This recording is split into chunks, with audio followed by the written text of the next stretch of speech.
But after earning your law degree in 1957, what was your first job? You spoke earlier about working at the U.S. Justice Department, but I want you to expound on that, on your experience or experiences there. Yeah, well, I had no job.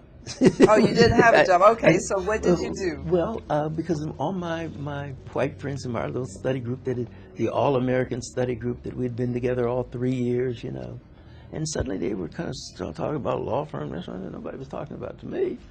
And this one big law firm in Pittsburgh called the registrar and said, you know, we hire from Harvard and Yale, but why don't you send down your top 3 or 4 people? And so she didn't say, she just made, well, one of our top 3 or 4 people was Derrick Bell, and made an appointment.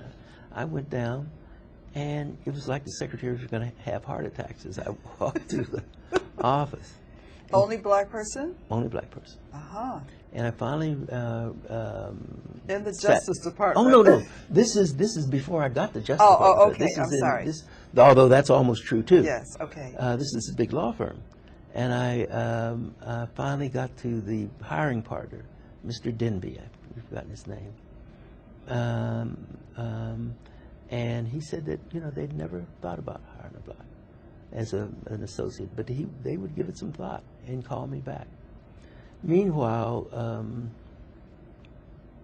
the then Deputy Attorney General was our law review speaker, and I think some of the faculty said, this black guy who's co-editor-in-chief of the law review has no job.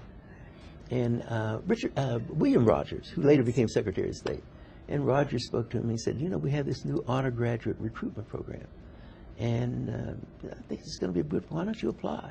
So I said, oh, okay. I applied and I got accepted. So when the law firm called me back and they had this big conference room and all of them, and Mr. Denby said, well, we're not ready, but here's Mr. So-and-so, and he used to be at the Federal Trade Commission. He's called down, he thinks he can get a job here. And then about 3 or 4 of them had found openings for me in government, but they were not ready to hire. Of that fortuity worker. Now, what would I have done at that early stage at this law firm? Maybe a success, but more likely not. Yes. And a lot of pressure. Class pressure as much as racial pressures that I found as I went to Harvard. So I went down to the Justice Department, and I worked in conscientious objector cases for a year. And by that time, the new Civil Rights Division had been set up, and I got a transfer there. And the only black, I think there were only about 3 black lawyers in the whole Justice Department. All male? No. One was Julia Cooper Mack. Oh, who is another, Julia's still alive, and she's in her 80s. Just a wonderful woman. Another model for me. Because I was, what did I know about anything? And we would go to lunch and what have you, and she's very helpful. But the other black guy was a guy named Maceo Hubbard, whose wife was a daughter or granddaughter of Booker T. Washington. Oh. Yeah, I think. Yes. And Maceo once told me, in line with some of the other things we were talking about, I was getting ready to write a letter for some black guy. He said, boy, you got to remember when you're writing on behalf of another black person, keep in mind, you can hurt them, but you can't help them. Oh, okay. In other words, if you say something bad, that's right. But if you're glowing, they say, oh, consider the source. The Civil Rights Division, when I got there, was relatively new.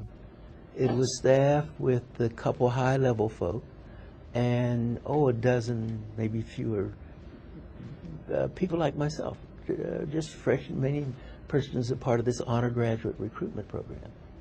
And we weren't doing anything, the thing was still new and all. I remember spending much of my time writing letters back to complainants in the South who had their heads beaten one way or another about was nothing the federal government could do. The federal government had the policy that unless they could they were certain to get a conviction, they wouldn't prosecute. Well, that's a reasonable, fair way of doing it, except if the reason you don't think a conviction is because the jury is not going to convict, then you think you should change the policy.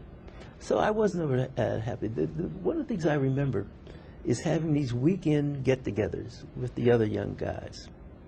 And, the militant talk and what have you.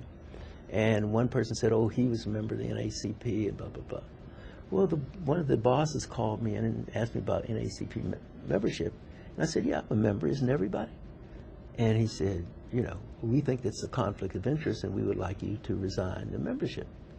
Well, years later, I kind of understand they were concerned if this had gotten back to Congress and this black guy's there. But then I didn't understand it at all. I said, I'm not an officer or what have you.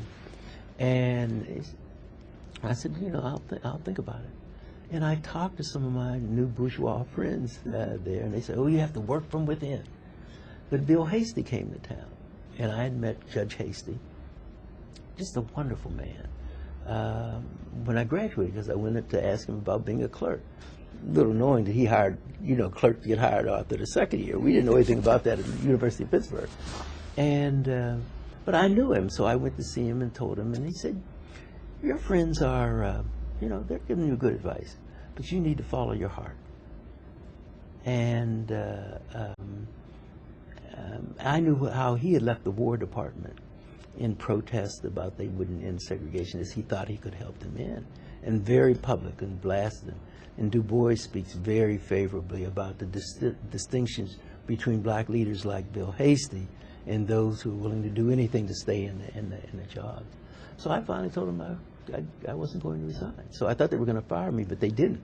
They simply, literally moved my desk out of my office into the hall.